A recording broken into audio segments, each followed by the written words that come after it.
आज हम देखेंगे पीई और पीबी रेशो क्या होता है, मगर इससे पहले हम देखते हैं what is over valuation and under valuation.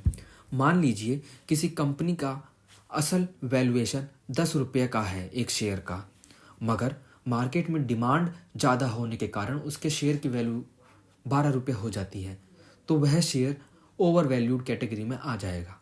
और मान लीजिए उसी शेयर का वैल्यू असल में 10 रुपया है और डिमांड कम होने के कारण मार्केट में due to demand supply law उस शेयर की वैल्यू 8 रुपये हो जाती है, तो वह शेयर अंडर वैल्यूड कैटेगरी में आ जाएगा।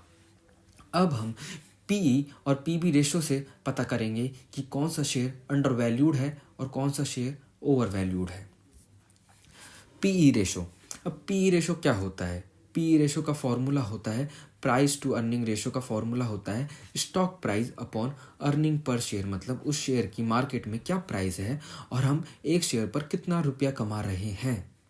यह रेशो हमें बताता है कि कोई शेयर ओवर वैल्यूड है या अंडर वैल्यूड है। इसी तरह से पीबी रेशो होता है। पीबी रेशो होता है price to book value ratio, मगर हम इसमें अर्निंग के बेसिस पे नहीं देखते, हम इसे कंपेयर करते हैं बुक वैल्यू के बेसिस पे। अब पीबी रेशो का फॉर्मूला होता है market capitalization upon book value. Market capitalization क्या होता है? मार्केट कैपिटलाइजेशन का फॉर्मूला होता है number of share in a market into price of that share, मतलब कि कोई कंपनी के मार्केट में टोटल कितने शेयर है, मतलब कोई कंपनी के टोटल कितने शेयर है इनटू उसके एक शेयर की कीमत क्या है। मान लीजिए कोई कंपनी है, उसके 100 शेयर मार्केट में है और उसके एक शेयर की कीमत 10 रुपये है, तो उसकी मार्केट कैपिटलाइजेशन हो गई 1000 रुपया। और बुक वैल्यू का मतलब क्या होता है? Assets minus liabilities of that company, मतलब कि बुक वैल्यू नेगेटिव भी हो सकता है अगर लाइबिलिटी ज़्यादा हो। Yes, you are right, book value can be negative and positive on the basis of its liabilities and assets।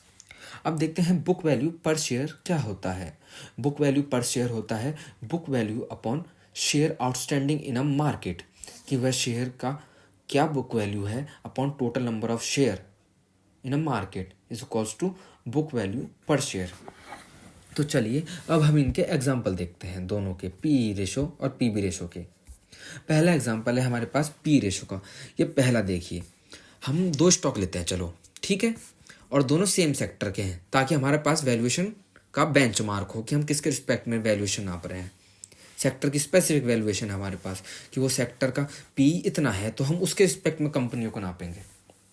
तो देखते हैं, हमारे पास पहला स्टॉक है, उसका शेयर प्राइस ये है, उसका EPS 10 रुपया है, शेयर प्राइस 100 रुपया है, तो उसका पी रेशो हो गया 10। हमारे पास दूसरा शेयर है, दूसरी कंपनी है, उसका शेयर प्राइस है 110, उसका EPS है 13, तो उसका पी रेशो हो गया 8.46। वैल्यूएशन के लिहाज से देखा जाए तो जिसका पी रेशो कम होता है वह अंडर वैल्यूड कंपनी होती है, और जिसका पी रेशो ज़्यादा होता है तो ओवर वैल्यूड है। अगर हम इन दोनों कंपनियों को कंपेयर करें तो यह कंपनी ओवर वैल्यूड है और यह कंपनी अंडर वैल्यूड है, तो investor are preferred to buy this stock, क्योंकि ये अंडर वैल्यूड है और जिस दिन ये अपने एक्चुअल वैल्यू पे आ गई तो ये इन्वेस्टर्स को प्रॉफिट देगी। Similarly on the basis of PB ratio पे हम कंपेयर करते हैं। चलो अब पीबी रेशो में मान लीजिए हमारे पास एक कंपनी है ABC और हमारे पास दूसरी कंपनी XYZ, सेम देखिए, प्राइस ये रहा उसका 100 रुपया, बुक वैल्यू है उसकी 60 रुपया, तो उसका पीबी रेशो हो गया 1.66। सिमिलरली प्राइस 110, बुक वैल्यू 55, तो उसका पीबी रेशो हो गया 2। इन्वेस्टर प्रेफर करता है कि उसका पीबी रेशो कम हो। बेंचमार्क आमतौर पर जिसका पीबी रेशो 1 से कम होता है वह बहुत अच्छी कंपनी मानी जाती है, क्योंकि पीबी रेशो 1 से कम होने के कारण वह कंपनी अपने जितने भी एसेट्स हैं मार्केट में 1 से ऊपर पीबी पे बेच पाती है, इसलिए ज़्यादातर इन्वेस्टर लेस पीबी रेशो को प्रेफर करते हैं। अब मैं आपको एक चीज़ बताता हूँ, अपन ने पहला वाला एग्जाम्पल देखा था, उसमें जो दूसरी कंपनी है उसका पी रेशो कम है, तो उसमें वैल्यूएशन कंफर्ट है, वह अंडर वैल्यूड है, मगर वही कंपनी पीबी रेशो के फेस पे देखते हैं तो जो दूसरी कंपनी है उसका पीबी रेशो ज़्यादा है और पहली वाली कंपनी का पीबी रेशो कम है, मतलब इसमें भी ये वाले का वैल्यूएशन अच्छा है वैल्यूएशन कंफर्ट है इसमें, अंडर वैल्यूड स्टॉक है। सिमिलरली पी रेशो के केस में देखते हैं तो ये वाला ओवर वैल्यू सॉरी ये वाला अंडर वैल्यूड है, तो हम किसको चूज करेंगे? तो पी और पी बी रेशो एकमात्र ये फैक्टर नहीं होता किसी भी कंपनी का वैल्यूएशन नापने के लिए, और भी अनेक फैक्टर होते हैं, मगर ये एक मेजर रोल हमको निभाते हैं ताकि हम इनका वैल्यूएशन नाप सकें।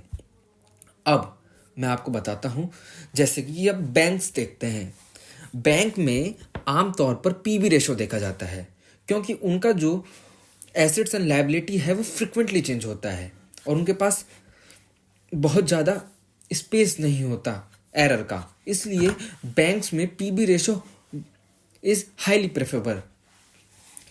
और on the other hand IT sector में हम पीबी रेशो नहीं देखते क्योंकि उनके पास एसेट्स नहीं होते, उनके पास एसेट्स होते हैं in the form of human beings.